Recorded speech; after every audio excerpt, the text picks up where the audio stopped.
Mesdames, Messieurs, bonsoir, soyez les bienvenus pour ce journal. Pas assez de bénévoles, les Restos du Cœur d'Indre-et-Loire tirent la sonnette d'alarme. Ils font un appel au bénévolat, on en parle dans un instant. Une semaine et demie après le crash de Vouvray, comment s'organise la vie au foyer de ADAPI? Les enquêteurs vont libérer le site mardi et les pensionnaires seront transférés provisoirement au mois de janvier. Une partie de la tour de l'horloge à Château-Renaud s'effondre. La cause, vraisemblablement, des infiltrations d'eau dans des fissures. 5 familles en contrebas sont relogées pour des raisons de sécurité. Mais avant de développer ces titres, la visite surprise de François Hollande ce matin au château de Chambord. Le président de la République est arrivé peu avant 11 h, entouré du président de région et de 5 parlementaires du Loir-et-Cher. Visite dans le cadre du renouvellement de la présidence du conseil d'administration du domaine, un domaine placé directement sous la responsabilité de la présidence de la République. Gérard Larcher a choisi de quitter ce poste pour se consacrer à la présidence du Sénat. Il sera donc remplacé. C'était la première visite présidentielle depuis 1987. À Chambord. 10 tonnes de vêtements. Résultat de la première collecte orchestrée par la Poste au profit des Restos du Cœur. 10 tonnes dans la zone Touraine-Berry, 4 en Indre-et-Loire. Opération à laquelle ont participé 800 postiers. Seulement voilà, les bénévoles sont en sous-effectif. Difficile de gérer la demande au Restos du Cœur, la demande grandissante. En Indre-et-Loire, ils sont 600, mais ce n'est pas assez. Les restos lancent un appel aux bénévoles. Aurélie Renaud. C'est en quelque sorte le grenier des Restos du Cœur. Dans ce local de 1700 mètres carrés situé à Roche-Pinard, du lait, des fruits, des légumes et des conserves. C'est à l'aube que le balai de camions de livraison commence. S'ensuit une mécanique bien huilée avec un objectif, la livraison dans les 18 centres de distribution. Aux manettes de toute cette logistique, Michel, un ancien cadre du secteur bancaire. Donc il faut charger, décharger les camions, c'est un travail physique. Et ensuite il y a les travaux de préparation. Des fois j'ai des matinées où j'ai pas assez de bénévoles pour aller faire les livraisons. Donc c'est un casse-tête en permanence. Et tous les matins, quand j'arrive, je me demande est-ce que j'aurai assez de monde pour aller livrer les centres aujourd'hui. Ce casse-tête, le président des Restos du Cœur le partage, mais à grande échelle. Car l'aide des 600 bénévoles ne parvient pas à absorber l'activité de l'association. Il faut dire que certains centres de distribution explosent, comme ici à Joué-les-Tours, où le nombre de bénéficiaires pourrait passer de 900 à 1200 d'ici 15 jours. Les Restos du Cœur lancent donc un appel au bénévolat. Une personne ne peut venir qu'une demi-journée, 2 demi-journées, 3 demi-journées, ce que l'on souhaite. Enfin, c'est plus qu'un souhait, c'est une exigence, c'est que cet engagement soit respecté sur un an, parce qu'on a une organisation, on a des produits à récupérer, on a du tri à faire, on a des livraisons à faire dans les centres, et on s'est formé dans les centres. Ce sont les bénéficiaires qui attendent la nourriture. Donc on ne peut pas se permettre d'avoir, moi je dirais, une fantaisie au niveau du bénévolat. Pour mener à bien cette 30e campagne d'hiver, l'association a besoin de 100 bénévoles supplémentaires. Un autre appel est lancé pour une aide très ponctuelle, le temps d'un week-end, à l'occasion de la grande collecte des Restos du Cœur qui aura lieu les 7 et 8 mars 2015. Dans l'actualité également, Lisanne qui retourne en prison. Elle y passera Noël. À peine 1 heure après avoir reçu son bracelet électronique, elle l'a enlevé en le coupant. Raison avancée par son avocat. Les démangeaisons que lui procurait le bracelet. Elle était pourtant restée chez elle. Son avocat va faire appel. La justice a 10 jours pour se prononcer. Si Lisanne avait un bracelet électronique, c'est qu'elle avait tenté de s'envoler pour Taïwan. Elle avait été libérée, mais en étant assignée à résidence. En bref, la députée Claude Greff devant les prud'hommes, c'était hier à Tours. Elle est venue en personne. Une ancienne assistante parlementaire conteste son licenciement.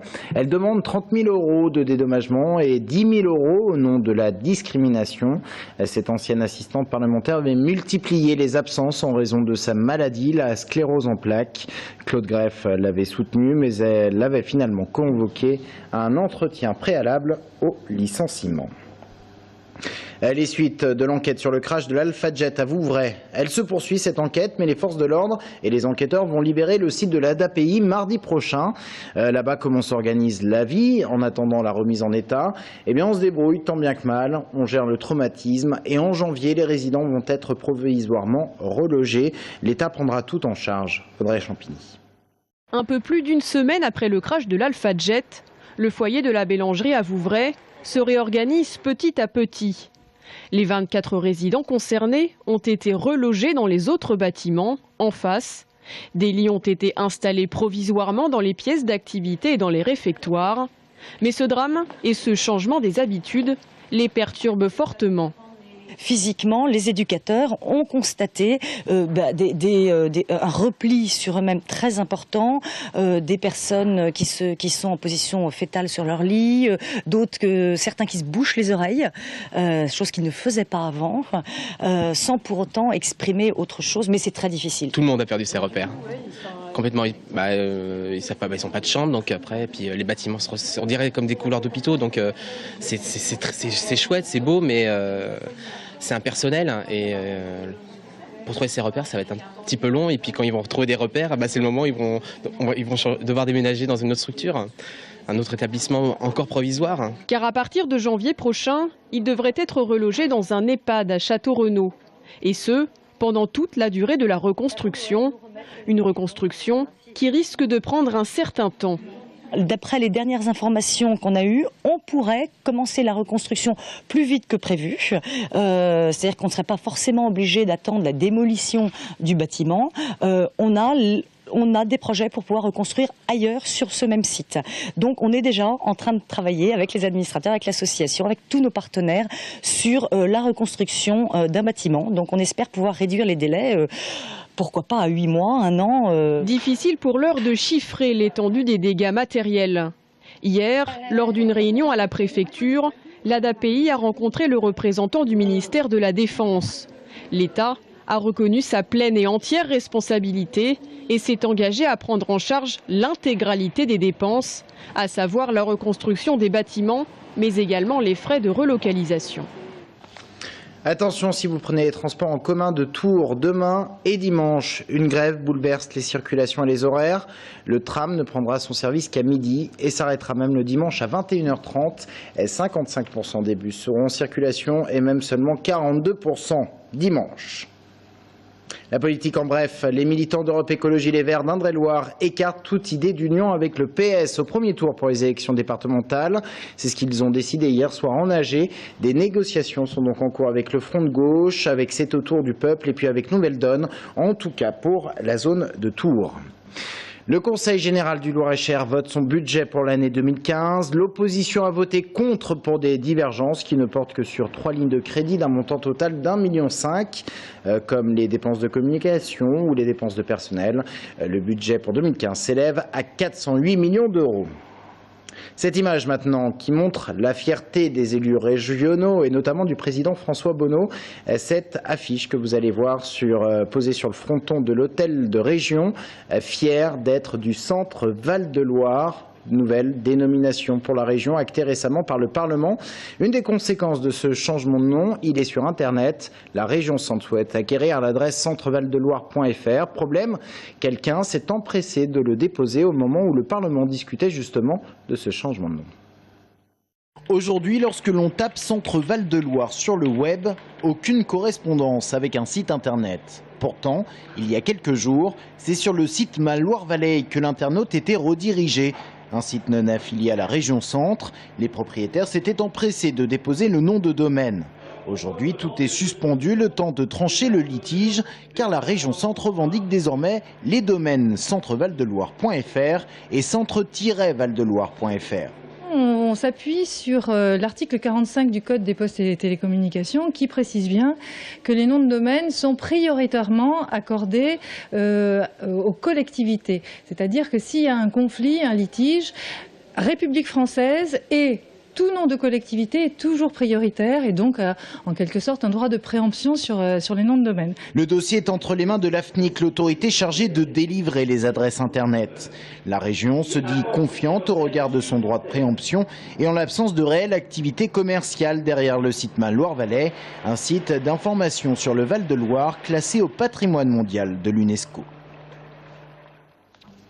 Une catastrophe à Château-Renaud, une catastrophe pour le patrimoine de la ville. Une partie de la tour de l'horloge s'est effondrée.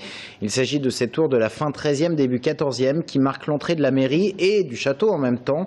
Elle a raison des infiltrations d'eau. 5 familles en contrebas ont été relogées. Romain Delville. À 13h45, hier après-midi, pendant la pause méridienne, aucun ouvrier et aucun agent des services techniques de la ville ne travaillait sous la porte de l'horloge. Si bien que quand la voûte, un pilier et un pan de mur de l'ouvrage fin XIIIe, début XIVe siècle se sont effondrés, seuls des dégâts matériels ont été constatés. Depuis une semaine, les employés communaux avaient en charge de sécuriser le site à la suite de l'écartement rapide de fissures diagnostiquées il y a maintenant 4 mois. La tour de l'horloge, solide de l'extérieur, fragile à l'intérieur, a succombé en partie aux infiltrations d'eau dans les fissures. Quand on regarde toutes les photos qui sont prises sur le site, même des photos à caractère touristique, on s'aperçoit qu'elles existaient. Par contre, là où il y a l'échancrure au milieu, la partie qui est tombée, là on ne voyait pas de fissures sur les photos préalables. Donc on peut supposer qu'il y a un déplacement, c'est un écartement de la partie gauche. La période de fin d'année n'est pas propice à la mise en chantier par des entreprises du bâtiment et le périmètre de sécurité a été élargi depuis hier après-midi. Il faudra, début janvier, consolider la tour qui tient en partie grâce à la charpente. Grâce au guichet sur le côté droit de la tour, les risques d'effondrement en contrebas sont réduits. Mais par mesure de précaution, 5 familles ont été relogées en attendant la sécurisation totale du site. Cette nuit, ils l'ont passé à l'hôtel. On va essayer de trouver des logements pour que, ou bien des solutions peut-être chez des proches, parce que, bon, comme chacun sait, on arrive dans une période de Noël et de premier de l'an. Passer Noël et premier de l'an à l'hôtel, c'est pas très festif. Le clocheton, légèrement désaxé du mauvais côté, génère quelque inquiétude. Quant à l'horloge, elle indique toujours l'heure et la bonne.